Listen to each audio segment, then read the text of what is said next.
Assalamualaikum warahmatullahi wabarakatuh.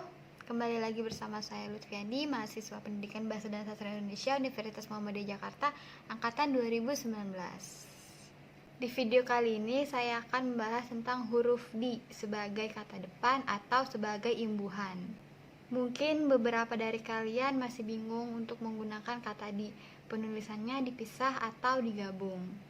Untuk yang pertama, saya akan membahas di sebagai kata depan.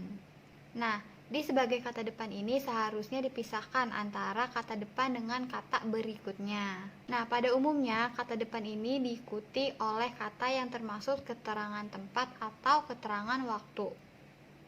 Perlu diingat juga, keterangan tempat itu bukan hanya yang tempat yang terlihat atau tempat yang spesifik, tetapi juga tempat yang abstrak. Contohnya kayak di dalam hati, di pikiran, di angan-angan, di dalam sanubari, di bayangan, di penglihatan, itu termaksud keterangan tempat yang penulisannya dipisah. Contoh lainnya penggunaan di sebagai kata depan atau penggunaan di yang penulisannya dipisah, yaitu di rumah, di sekolah, di zaman, di sana, di sini, di situ, di bawah, di atas. Itu contoh penggunaan di untuk kata depan atau penggunaan di yang penulisannya dipisah. Nah, berikutnya kata di sebagai imbuhan. Nah, kata di sebagai imbuhan ini harus ditulis serangkai atau ditulis digabung antara imbuhan dengan kata berikutnya atau kata dasarnya. Biasanya, kata dasar dalam imbuhan itu berupa kata kerja. Nah, contoh di sebagai imbuhan atau di yang penulisannya ditulis secara serangkai yaitu dibaca, dilarang, dijual, ditutup, disegel, dikejar, dicuci, dikumpulkan. Nah, itu merupakan penggunaan kata di yang penulisannya digabung. Nah, mungkin beberapa dari kalian masih bingung nih, bagaimana sih membedakan antara di sebagai kata depan dan di sebagai imbuhan. Dari beberapa sumber yang saya baca, untuk membedakan di sebagai kata depan dan di sebagai imbuhan, yaitu menambahkan kata me pada awal kata yang akan kita gunakan.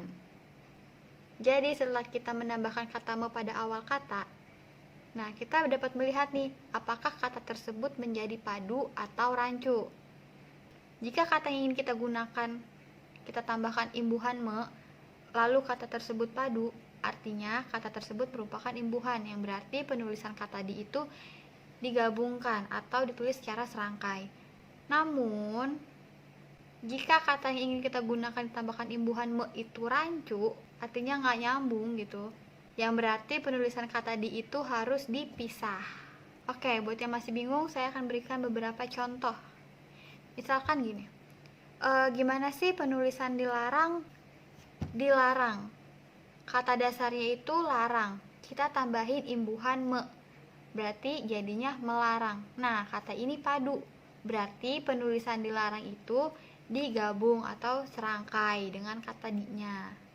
Terus pasti bingung juga nih, gimana sih penulisan kata di sekolah? Nah, kata dasar pada di sekolah itu yaitu sekolah. Lalu kita tambahkan imbuhan me di depannya, jadi me sekolah. Itu kan jadi rancu, nggak nyambung. Berarti di sekolah itu penulisannya dipisah dengan kata di. Jadi di spasi sekolah. Jadi itu aja hal-hal yang dapat saya sampaikan. Semoga bisa dipahami dan bermanfaat untuk kita semua. Kurang lebihnya mohon maaf. Saya Lutfiani undur diri. Wassalamualaikum warahmatullahi wabarakatuh.